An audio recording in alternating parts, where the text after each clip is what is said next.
Hello friends, आज आपण बघणार आहोत डिव्हिजन ऑफ पॉलिनॉमियलच्या next type to divide a polynomial by a polynomial, म्हणजे दोन पदीच्या बहुपदीवर भागाकार कशा प्रकारे सॉल्व्ह करायचा ते आज आपण बघणार आहोत. प्रॅक्टिस सेट नंबर 10.2 मधला आपण पहिला क्वेश्चन बघणार आहोत.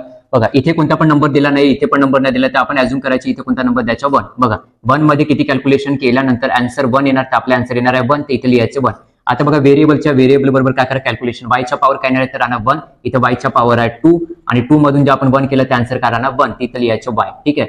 पुन्हा बघा, आता इथे आपल्याला काय करायचं, जी व्हॅल्यू आलेली असेल त्या नेक्स्ट व्हॅल्यू काय करायचं मल्टिप्लिकेशन, इथे 4 आणि इथे 1y, तर 4 × 1y म्हणजे आपला आन्सर काय येणार 4y आपला आन्सर आला. पुन्हा बघा, 1 × 1 झाले असेल 1y आणि y झालं y स्क्वेअर, इथे सिम्बॉल आहे प्लस, इथे पण लिहिलं आपण प्लस, 4 × 1 इथे होणार आहे 4 आणि y.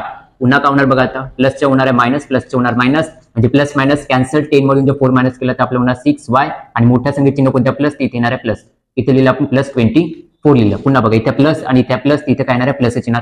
पुन्हा नंबरच्या नंबर बरोबर कॅल्क्युलेशन करा. 1 मध्ये किती कॅल्क्युलेशन केल्यानंतर आन्सर किती आलं पाहिजे 6, तर आपला आन्सर येणार आहे 6, इथे लिहिलं 6. नेक्स्ट स्टेप राहणार व्हेरिएबलच्या व्हेरिएबल बरोबर, इथे आहे बघा y च्या पॉवर 1 आणि इथे y च्या पॉवर किती राहणार आहे 1.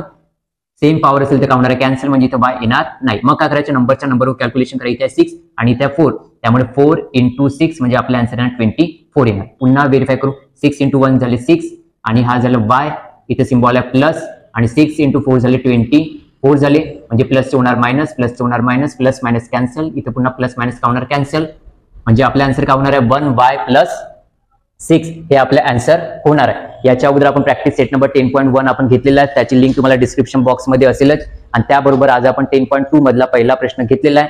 याच्यानंतर येणारे प्रश्न आपण घेऊन येणारच आहोत, त्यामुळे चॅनलला जास्तीत जास्त सबस्क्राईब करा व व्हिडिओला शेअर करा. धन्यवाद.